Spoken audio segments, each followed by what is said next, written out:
আজকে আমি লাউ ভাজি করব, এজন্য একটা চুলায় পাত্র বসিয়ে দিলাম। পাতিলের ভিতরে কিছু পেস্ট দিয়ে দিলাম। পেস্ট কুচিটা দিয়ে একটু ভাজা ভাজা করে নিব। একটু নেড়ে চেড়ে ভাজা ভাজা করে নিলাম পেস্ট কুচিটা। এখন এর ভিতরে দিয়ে দেব কিছু চিংড়ি মাছ, হলুদ এবং লবণ মাখিয়ে রাখা। এখন এটি দিয়ে একটু নেড়ে চেড়ে ভাজা ভাজা করে নিব। বেশি ভাজা ভাজা করা যাবে না, কারণ বেশি ভাজলে আবার চিংড়ি মাছটা শক্ত হয়ে যেতে পারে। এর জন্য এখন এই যে দেখেন এরকম হলে এখন লাউটা দিয়ে দেব। লাউটা আমি সুন্দর করে কুচি কুচি করে নিয়েছি।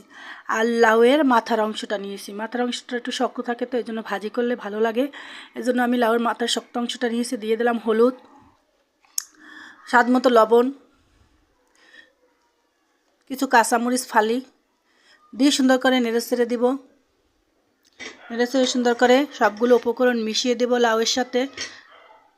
সবগুলো উপকরণ মিশে গেলে লাউয়ের সাথে লাউটা খেতে ভালো লাগবে। এর জন্য সুন্দর করে নেড়ে চেড়ে মিশিয়ে যে সুন্দর করে